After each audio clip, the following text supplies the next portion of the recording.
পুরুষদের prostate screening কখন করবেন, কিভাবে করবেন? 60 পুরুষের ক্ষেত্রে দেখা যায় প্রোস্টেট বড় শতকরা 50% পুরুষের হয়, আর 40-এর পর থেকেই সিগনিফিকেন্টলি প্রোস্টেট বড় হওয়া শুরু করে। তো দেখা যায় যে প্রোস্টেট বড় হয় দুইটা কারণে। একটা হচ্ছে যদি তার নির্দোষ বৃদ্ধি বা নির্দোষ টিউমার, যেটা বলে আমরা বিনাইন প্রোস্টেটিক হাইপারট্রফি, আর একটা হচ্ছে ক্যান্সার প্রোস্টেট। তো আমরা কিন্তু মূলত ভয় পাই ক্যান্সার প্রোস্টেট নিয়ে। তো ক্যান্সার প্রোস্টেটের জন্য স্ক্রিনিং করার ক্ষেত্রে আমরা সাধারণত 50 বছর বয়স থেকে শুরু করি, এবং দুটো ইম্পর্ট্যান্ট কাজ হচ্ছে, একটা হচ্ছে ডিজিটাল রেকটাল এক্সামিনেশন, অর্থাৎ পায়খানা রাস্তায় আঙ্গুল দিয়ে আমরা দেখি যে প্রোস্টেট গ্ল্যান্ডের কনসিস্টেন্সি কেমন।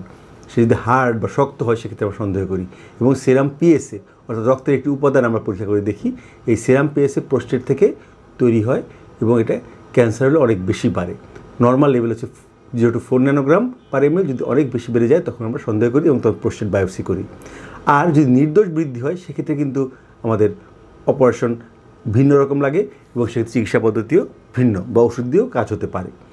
আর স্ক্রিনিং করার ক্ষেত্রে আমরা স্বাভাবিকভাবে 50 বছর বয়স থেকে শুরু করি, কিন্তু যদি কারো ফ্যামিলি হিস্ট্রি থাকে, তার যদি হাই রিস্ক ফ্যাক্টর থাকে, সেক্ষেত্রে কিন্তু আমরা 40 বছরের পর থেকেই প্রত্যেক বছর আমরা সিরাম পিএসএ টেস্ট করে থাকি, এবং যার পিএসএটা রাইজ করে 4-এর বেশি হয় সেক্ষেত্রে আমরা বায়োপসিটা ইন্ডিকেট হয়ে যায়।